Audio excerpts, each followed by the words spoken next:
Boa noite, igreja. Boa noite. Irmãos, vamos continuar estudando a carta de Timóteo. 2 Timóteo, segunda carta de Paulo a Timóteo. Estamos estudando aí essas quarta-feiras. E o que vimos na quarta-feira passada?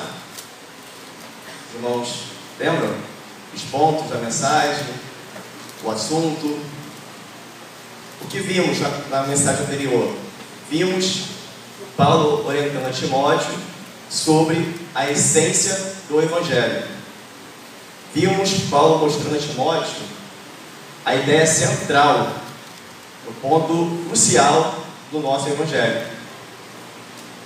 E qual é essa ideia central? Quais são os pilares? A gente deve sempre lembrar de Jesus Cristo, lembrar e saber que Jesus ele foi sepultado, mas ele ressuscitou ao terceiro dia. Ele não ficou no local, no túmulo. Então Jesus ressuscitou, ele vive. Nós temos um Deus vivo, ele não está morto. Tem até um filme, sobre isso, ele não está morto, se não me engano, veio isso na minha mente agora, do nada. E vimos também a descendência dele, descendência de Davi. Jesus tinha uma linhagem, tinha uma história. O Antigo Testamento fala sobre Jesus, prega Jesus Cristo, e ele vem em uma linhagem, na linhagem de Davi. O ressuscitou dos mortos mostra a divindade de Cristo, que ele morreu, mas ressurgiu, e isso mostra que prova que ele é Deus. E a linhagem de Davi, a gente falou também sobre Abraão na mensagem passada, mostra a parte humana de Jesus. Com isso, mostra, insistindo para a gente que Jesus ele é 100% homem e 100% Deus. Essa é a nossa doutrina, esse é o nosso cristianismo. E também o último ponto que vimos, conforme o Evangelho de Paulo, que foi o texto final lá, o versículo, a parte B do versículo que nós lemos na quarta-feira passada. O Evangelho de Paulo estava centralizado em 3 pilares, 3 pontos. Jesus Cristo morreu pelos nossos pecados, ele foi sepultado e ele ressuscitou. Então isso está nos pilares do Evangelho de Paulo. Você pode depois conferir, está lá em 1 Coríntios 15, vai falar sobre, de 1 a 7, vai falar sobre isso. Então esse é o nosso Evangelho, esses são os nossos pilares, são a essência do Evangelho. E hoje vamos falar, dar continuidade no texto, sobre a esperança do Evangelho. Qual é a esperança do Evangelho? O que se espera do Evangelho? Isso nós vamos tratar hoje. E o texto que vamos ler e estudar está em 2 Timóteo 2, do 8 ao 13. A gente vai rever o 8 rapidamente, passar por ele rapidamente, porque ele também está dentro desse pilar. Então a gente vai precisar olhar ele novamente, fazer rápido. 2 Timóteo 2, do verso 8 ao 13.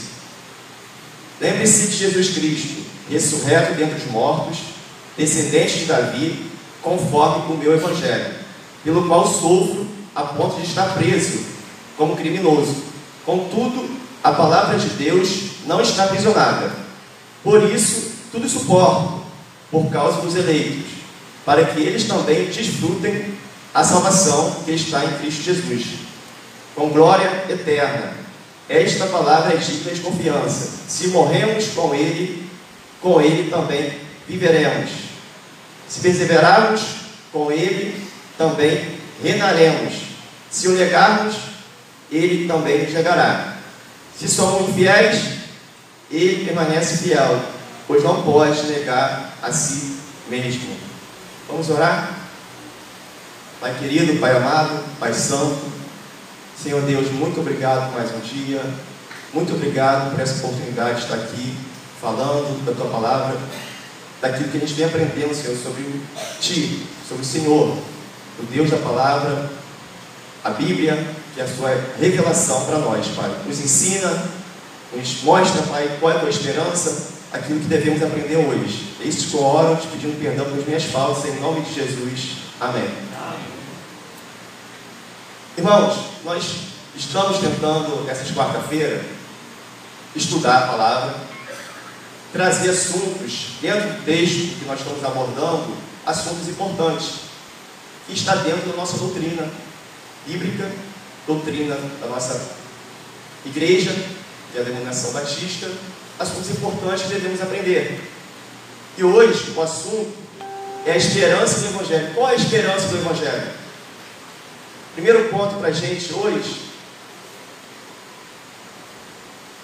primeira esperança do Evangelho, que é lembrar Jesus Cristo. A gente viu sobre isso, falou sobre isso semana passada, que está lá no verso 8. Lembre-se de Jesus Cristo. Em tudo, Paulo lembrava de Jesus Cristo. A gente falou sobre isso. Paulo sabia que em tudo nós tínhamos que lembrar dele. Por quê? Vou falar uma coisa que não foi falada, então a gente vai acrescentar alguma coisa nova. Irmãos, por exemplo, estava estudando, a gente teve a lição, acho que dois domingos atrás, da EBD, sobre a ressurreição. A nossa revista trouxe esse tema, trouxe o estudo sobre 1 Coríntios, e eu fiquei pensando, e para ser sincero com os irmãos, eu não tinha muito me aprofundado sobre esse assunto. A gente lia, mas quando você para no texto, você olha com mais carinho, você olha com mais detalhe, quando você começa a fazer perguntas no texto, a gente aprende isso no seminário, né, quando o Leandro, o pastor, passou por lá, que a gente tem que fazer perguntas ao texto. Por que isso? Por que Paulo escreveu isso? Por que o autor está dizendo isso? Para quem ele falou? E diversas perguntas para a gente tentar entender o texto. E a gente faz perguntas, e eu fiz, algumas eu tive, consegui respostas, outras não. Eu fiquei com aquele ponto de interrogação na minha cabeça, né? Isso aqui eu não entendi muito bem, não. E eu sou meio racional, não sei se irmãos perceberam. Para mim tem que encaixar, não adianta dar uma explicação se eu não entendi, ficou um ponto aberto ali. E eu vejo que a Bíblia é um quebra-cabeça. Os pontos têm que se encaixar, as peças têm que se encaixar. E tinha um ponto ali que não estava encaixando, não estava batendo, para mim entender aquela questão. Daí, lendo esse texto que a gente estava estudando, lembre-se de Jesus Cristo. Aí veio aquilo na minha mente. E eu olhei para Jesus Cristo sobre aquele assunto que eu estava com um ponto de interrogação e eu consegui compreender. Você viu a importância? O Valdemar está repetindo isso, né? Esse detalhe eu não falei semana passada. Então é uma coisa importante. Resumindo, a gente em tudo está com dúvida sobre a palavra de Deus, algum assunto, você não está entendendo, olha para Jesus Cristo, olha a história dele, lê sobre ele. Os evangelhos estão ali, são 4, para a gente estudar sobre Jesus Cristo. O foco está nele, não pode sair dele. Então, se tem algum ponto, como eu tive, não consegui entender, não estava entendendo, aí esse texto me despertou e eu olhei com mais carinho sobre aquele assunto e consegui entender. Olha que bacana. Então, isso Paulo fala, já não à toa, para Timóteo. Timóteo, se tiver alguma dúvida, alguma questão, qualquer seja a questão, olha para quem? Para Cristo. Ele é o centro, ele é a centralidade do Evangelho. E sem ele, como eu falei semana passada, não existe Evangelho. Amém?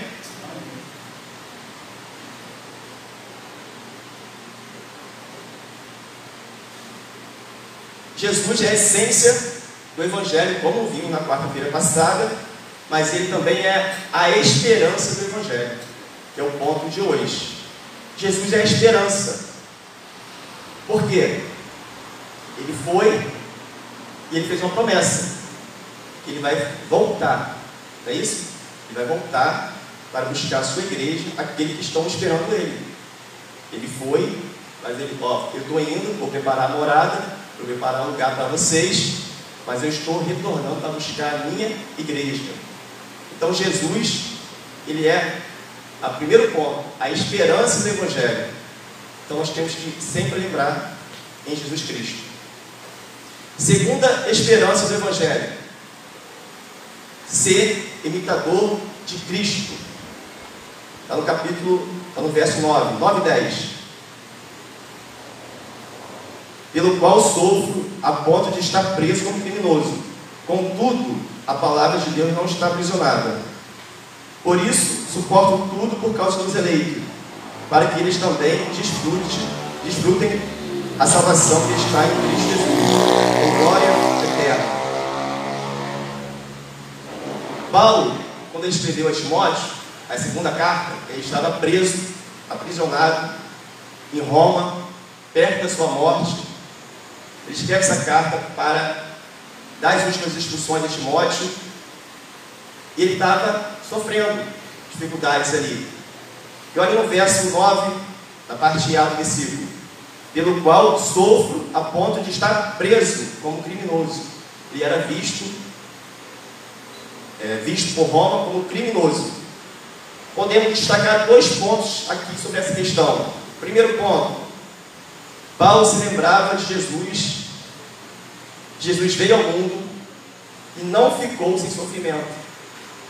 Paulo via e conhecia a história de Jesus. Jesus veio, morreu, foi sepultado e ressuscitou.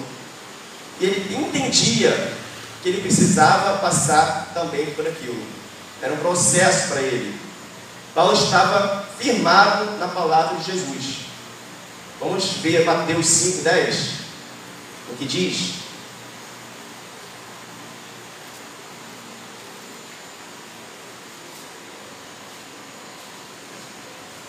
A igreja pode ler? Quem achou? Bem-aventurados os pacificadores, porque eles serão chamados filhos de Deus. Bem-aventurados os que sofrem perseguição por causa da justiça, porque deles é o reino dos céus. Bem-aventurados os que forem perseguidos por causa da minha justiça, pois deles é o reino dos céus. Paulo estava firmado na palavra de Jesus. O segundo ponto sobre essa questão, a esperança de Paulo estava em passar pelas mesmas coisas que Jesus passou. Por isso ele falou: seja meus imitadores como eu sou de Cristo. Ele imitava, ele procurava fazer as mesmas coisas que Jesus. E eu creio que ele se sentia honrado por estar sendo perseguido, a Roma estava tentando calar ele. Então eu creio, a Bíblia não cita exatamente isso, mas a gente lendo as cartas, a gente dá para entender. Por exemplo, esse texto não mostra nenhuma oscilação, nenhuma fraqueza de Paulo. Ele preso, escrevendo a Timóteo. Imagina se fosse eu: estou preso aqui, Timóteo, estou preso aqui, me ajuda aí, me ajuda a sair daqui. Mas ele não, ele tinha certeza do propósito que ele estava cumprindo, por que ele estava cumprindo, qual era a missão dele. E ele falou: sejam meus imitadores, como eu sou de Cristo. Olha o verso, Mateus 5:4, que diz: bem-aventurados os que choram, pois serão consolados. A gente estudou na EBD, domingo agora, falando sobre isso, falando sobre consolação, consolo, e vimos que Paulo praticamente faz o 2 Coríntios, capítulo 1, ele praticamente pega esse texto, só que ele coloca as palavras dele. Então, a gente vê que Paulo está baseado na palavra de Jesus, e ele sabia, se ele passasse por um sofrimento, quem ia consolar ele? Ele sabia disso. E aprendemos na EBD que o próprio Deus ia consolar ele. A terceira esperança do Evangelho: a vida eterna com Jesus Cristo. Está nos versos 11 a 13. Esta palavra é digna de confiança. Se morremos com Ele também viveremos. Se perseverarmos com Ele também reinaremos. Se o negarmos, Ele nos negará. Se formos infiéis, Ele permanece fiel, pois não pode negar a si mesmo. A nossa esperança não está nesse mundo. A nossa esperança não pode estar nessa terra. A esperança de Paulo estava na vida eterna com Cristo. No verso 11: se morremos com Cristo, também viveremos com Cristo. Verso 12: se perseverarmos nessa vida com Cristo, com Ele reinaremos. Nossa esperança não está nesse mundo. Nossa esperança está no céu com Cristo. E a gente às vezes fica muito preso nas coisas do mundo e acaba esquecendo as coisas do céu. Por isso Jesus falou: buscar em primeiro lugar o reino lá de cima, o reino do céu, e as demais coisas vão ser acrescentadas. O jovem rico, ele deixou uma grande oportunidade passar. Só faltava uma coisa, e ele ficou preso com as coisas do mundo, não seguiu a Cristo, se perdeu por causa da riqueza. Só falta uma coisa, aí deixa tudo e segue. E ele não seguiu Jesus por causa das coisas do mundo.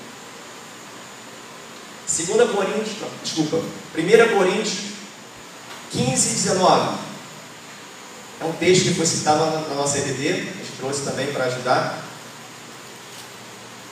Se é somente para essa vida que temos esperança com Cristo, somos os mais infelizes. Se for nossa esperança com Cristo, for somente aqui, nós somos os mais infelizes pessoas que podem existir no mundo. Nossa esperança tem que estar no céu. Temos que saber, eu creio que todo mundo, salvo por Jesus, tem uma missão. Deus chama para cumprir uma missão, e a gente, cumprindo essa missão, como Paulo cumpriu a dele, a gente vai estar reinando com Ele. Se Cristo ressuscitou, nós também com Ele ressuscitaremos. Essa era a esperança de Paulo. Essa era a motivação do apóstolo Paulo.